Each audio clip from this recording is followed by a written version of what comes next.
Planning a travel to a city can be a challenging thing, especially because there are so many things to do. 52 things. How do we fit it all into a trip, right?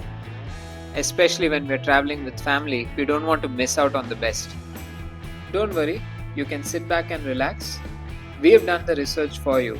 The top family friendly places in Tbilisi, all covered in this video. And we also figure out Path's number one place to visit towards the end of the video. So stay tuned.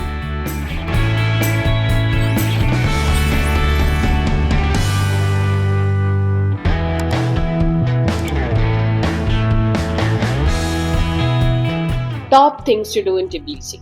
This video, everything that you see will be kid friendly. It will be something that the entire family can enjoy. So we have our top 5 places in this video. So what is number 5? Right, so number 5 would be the Holy Trinity Cathedral. Yeah, for me too. It has a great view of the city, and even from a lot of places in the city, you can see it on top of a hill. And even when we got up close to the cathedral, it had this beautiful structure. That's the image in my mind. Right, and that golden dome that it had, Yeah. that was visible from Yes. everywhere, and it used to shine. We'd said that Georgia is one of the oldest Christian countries, and this was the largest Orthodox Christian cathedral that was there, I think, in the world, right?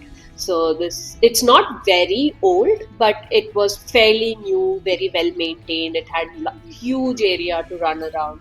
Parth had a blast just running around. There was this water fountains to drink from, and so great viewpoints. We could actually see the other side, the fortress. There was a fortress on the other side, and the funicular also is something that we could see from there. A place that's worth visiting because it's situated on a hill that actually gives it a good vantage point.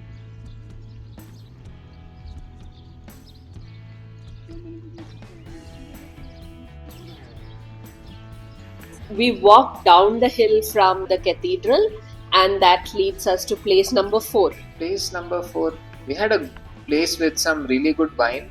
But are we covering food this time? Maybe that's for another I vlog. think the Georgian food deserves a video of its own, so we'll kind of keep that for later. So yeah, so the next place on our list, number 4, would be the Bridge of Peace. So the Bridge of Peace connects both sides of the Kura River. So Kura River is the river that runs through the Tbilisi city.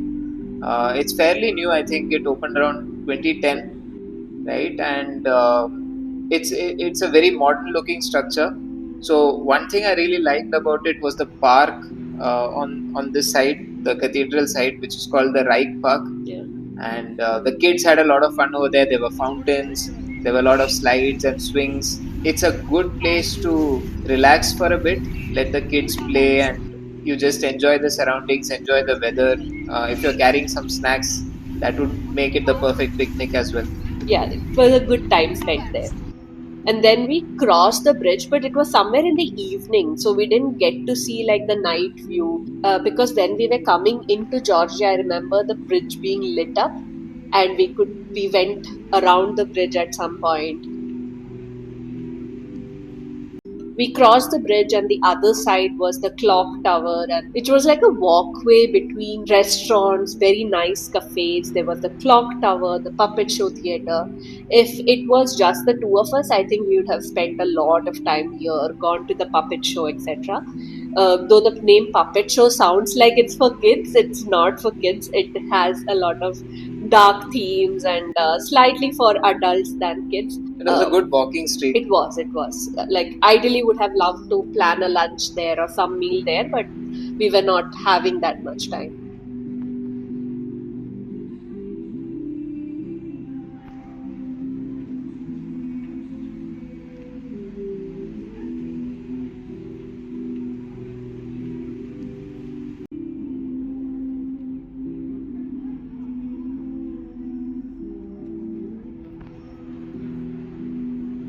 Okay, so that brings us to number 3. What was number 3 for you? Number 3 is the Narikala Fortress, and it is number 3 mainly not because of the fortress, but because of the cable car ride there.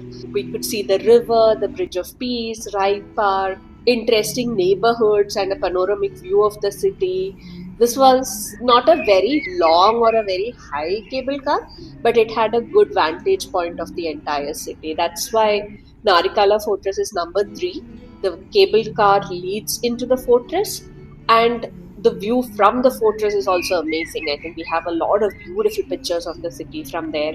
So the fortress itself, there wasn't a lot remaining, probably because of multiple invasions and wars over the years. I believe it's a Persian times fortress, so you can imagine how old it Yeah. would be. Yeah, so I loved the views from there as well, the cathedral especially, and the weather was really good. It's also a good place to have an evening view of the city, but then the morning view of the city is beautiful as well. So we really did enjoy Narikala Fortress. For me, it is very close to being number 2 as well, but okay, we'll go for number 3.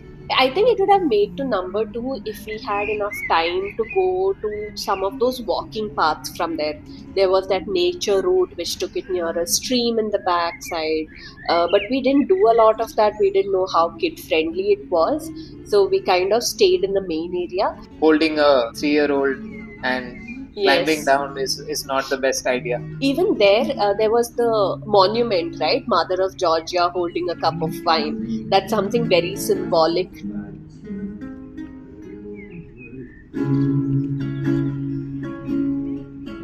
So, where is number 2?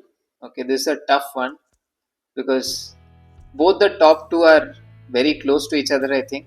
Okay. Let's put the Chronicle of Georgia as number 2. Yeah. Yeah, it's an amazing structure. It's situated a little outside the city. It's a bit of a drive, about 35-40 minutes of driving towards the north. This is a massive monument. There are these huge pillars with a lot of carvings on them, and they depict many scenes from Georgia's Christian history. Right, it's a fairly new structure. It's, I think, around the 1980s is when it was being created. It's still an incomplete structure. Like it's really gigantic. I was reminded of the Karnak temple of Luxor, Egypt, which has these huge hypostyle halls with these huge pillars. So it was very similar, but with a Christian theme here.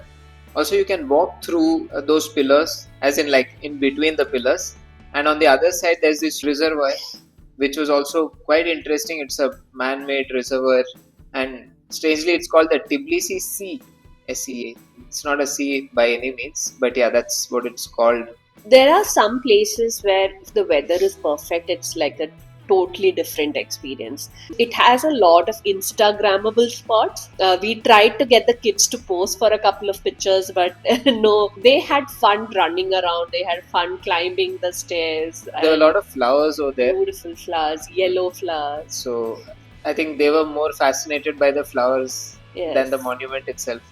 Getting there, even though it's a little outside the city, the Bolt app works perfectly fine to get a cab both ways. Try not to get there too late because then the number of cabs may reduce. Fit it into the timing well. You can check out our blog if you want to figure out the best way to plan it. So that was number 2.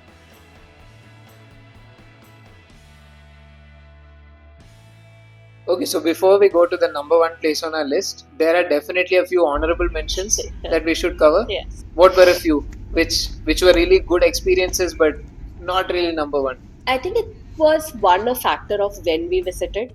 So we visited on Georgian Independence Day. The whole Liberty Square, Rastaveli Avenue was just full of Georgian colors. There were these stalls on both sides of this road. It was made a walking street that day.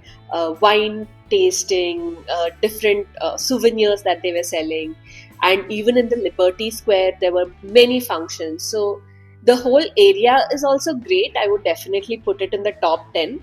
But the fact that we were there on Independence Day made it really special. Right, so we saw a choir standing there and performing the national anthem.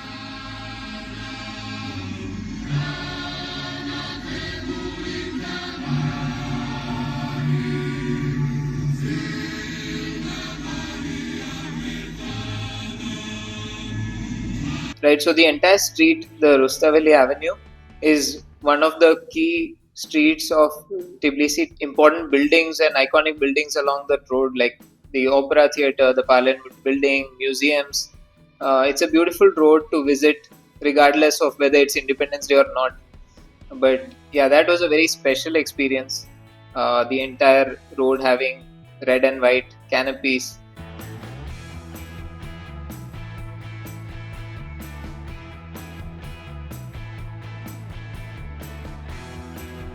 There are two places I think that we missed out. One was the Dry Bridge Market, which had these old Russian souvenirs and beautiful paintings, etc. that to buy. It was closed by the time we got there. I think it shut shop by 5 p.m.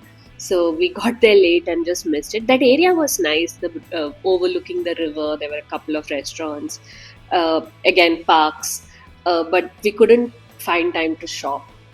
And the other place, I think, the sulfur baths. Yeah, But the sulfur baths yeah, was something that we were looking forward to experience, but again, it's tough to manage it when you're traveling with kids. yeah, we also read a lot of reviews which said that the smell may not be very pleasant, and we knew that kids wouldn't enjoy something like that. So that's what a lot of the itineraries, must visit places that we see online are not really kid friendly. So our attempt here is to put a kid friendly filter and share that with you. Number one. Number one. Okay, so number one on the list is the Tbilisi funicular. Funicular is like a railway system which is used to travel along a very steep slope. You see it generally in hilly cities and towns. There are quite a few places in Europe which have funiculars. We had seen a really old one in Istanbul when we were there, and even the one in Tbilisi is quite old. I guess it was around 1900 when it was opened. Yeah. So it's really, really old. We had gone there at night, and that made it even better because we could see the entire city lit up. I think if parts were a bit older, we may have gone there. There are many amusement park rides, restaurants, everything there. But if parts were a bit older, maybe we would have gone there in the evening and then ate dinner and then come back when it was dark and we could see the entire city view. Another reason why it is number one for me was when we were there is when the Independence Day celebrations were ending. So we were seeing the city view and then the whole fireworks started. So we were seeing the fireworks at our eye level, right? That was beautiful. So that's the reason why it's number one for me. And of course, the view from there, the whole experience, the steep slope, it's all very unique. What is the park called? Pronunciation may be wrong, but it's something like Tatsminda Park. The Tatsminda Park. Yeah. And we could actually spot a few of these buildings that we had seen while doing our sightseeing of the city. Definitely for the viewpoint, for the experience of the funicular, it takes the top spot in our list of top things to do in Tbilisi. Okay, so those were our top 5. We'll just put up a map right here, and that would be a good way to kind of plan your day or couple of days as we took to cover all these places in Tbilisi, so that you're moving in the most optimal route possible, I guess. Yeah, also based on where we want to eat lunch, breakfast, dinner. So we knew that okay, we had to be in this area because we have to go to a particular restaurant for lunch. So maybe more about that in the next video. Georgian food is really amazing, and there are some great dishes like khachapuri, khinkali, and a lot more that we tried during our trip. So we'll give them their due and have a dedicated video coming out for that as well. What do you think would be Parth's number one place? Because he was sleeping for the full ride. That's true. I guess it would be Raik Park. Raik Park, yes. And he also liked the cable car.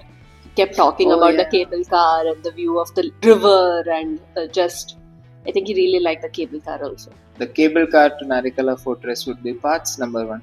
Yes.